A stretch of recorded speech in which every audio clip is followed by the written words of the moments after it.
When the financial world trembles, one name often stands at the center of it all: Goldman Sachs. This isn't just another Wall Street bank. Goldman Sachs symbolizes unmatched power, extraordinary success, and shocking controversies. From financing America's biggest companies to being accused of causing economic crises, Goldman Sachs' story is as compelling as it is complicated. But how did this one bank become so influential? What secrets lie behind its legendary status? And how did it find itself at the heart of some of the biggest scandals in financial history? Today, we're diving deep into the extraordinary rise, explosive scandals, and uncertain future of Goldman Sachs.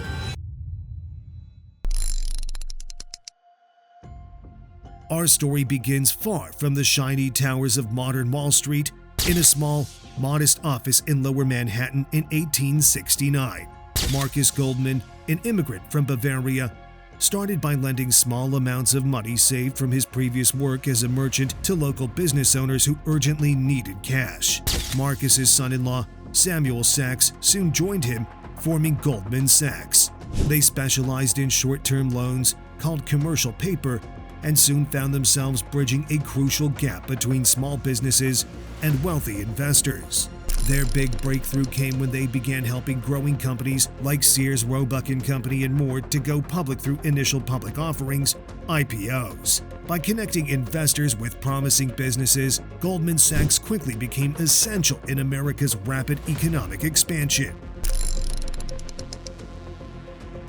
Throughout the 1900s, Goldman Sachs transformed from a modest firm into a powerful financial giant. It became known as the ultimate advisor for major corporations, handling mergers, acquisitions, and IPOs.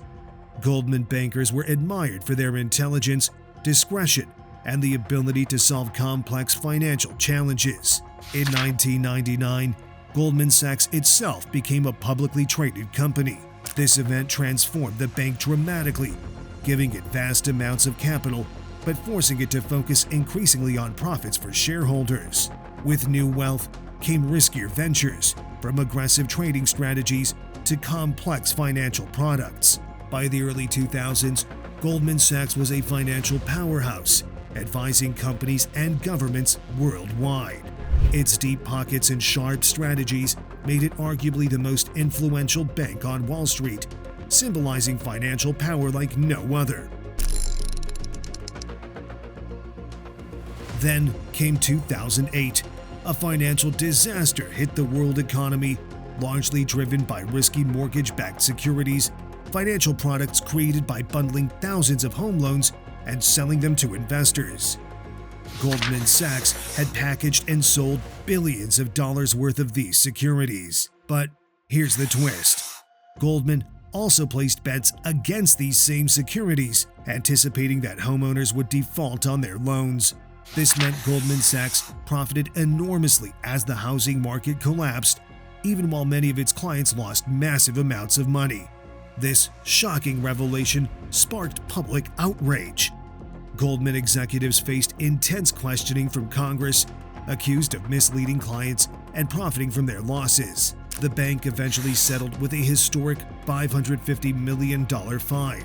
Although Goldman Sachs admitted no wrongdoing, its public image took a devastating hit. Yet, the darkest scandal for Goldman Sachs came with the 1MDB affair. 1MDB was a fund established by the Malaysian government to invest in development projects like infrastructure and energy. In 2012 and 2013, Goldman Sachs helped raise billions for 1MDB by selling bonds to investors. However, unknown to many at the time, vast amounts of this money were secretly stolen and misused by corrupt officials and a Malaysian financier named Joe Low. A charismatic young businessman exploited Goldman Sachs' powerful connections. He diverted billions of dollars intended for Malaysia's public welfare into lavish parties, Hollywood films, luxury yachts, and real estate. When the scandal broke, it triggered global outrage.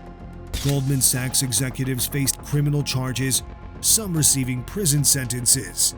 The firm paid nearly $3 billion in penalties, marking one of the largest financial fines in history. The scandal damaged Goldman's reputation, leaving many questioning how such glaring corruption occurred under its watch. Even as Goldman grappled with scandals, it was also chasing new worlds. In the 2010s, the bank set its sights on Silicon Valley's tech boom, determined not to miss the next big IPO. But even a giant like Goldman Sachs has stumbled. In the early 2010s, as the tech world exploded with IPOs from companies like Facebook and LinkedIn, Goldman made a rare but costly mistake. They passed on the chance to lead some of these massive public offerings. While rival banks like Morgan Stanley seized the moment, Goldman hesitated. The result? They lost out on billions in fees and dropped in the rankings as one of the top tech IPO underwriters. To recover from the tech IPOs it missed out on, Goldman Sachs changed its approach. Instead of waiting for deals to come to them, the firm's top executives started reaching out directly to startup founders. They built personal relationships, pitched Goldman's services early, and made sure these rising tech companies saw Goldman as the bank to trust. This bold and hands-on strategy worked.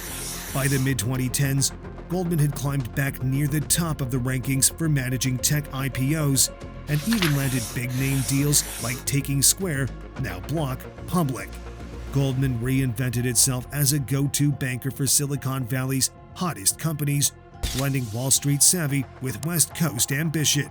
At the same time, Goldman tried to shed its exclusive image and reach ordinary consumers, a bold leap beyond its Wall Street roots.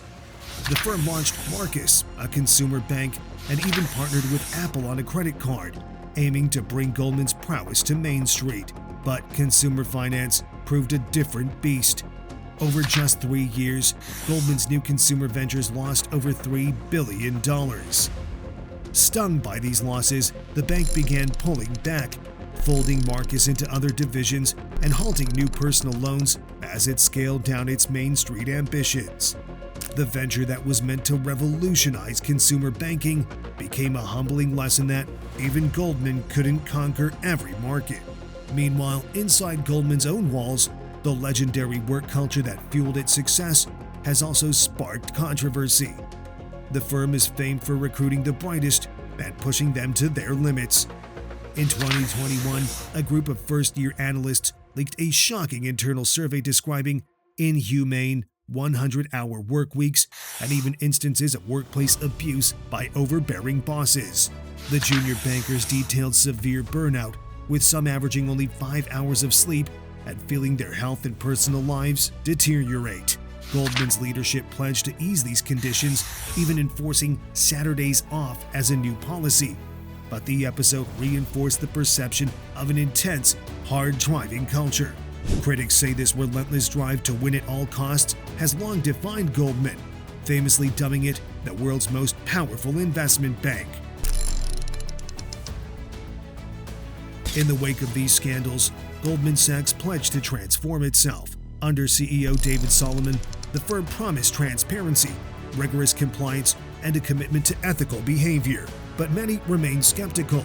Is Goldman Sachs genuinely reforming itself, or is it merely managing its public image? Critics argue these changes might only be superficial, questioning whether the firm has truly learned from its past mistakes.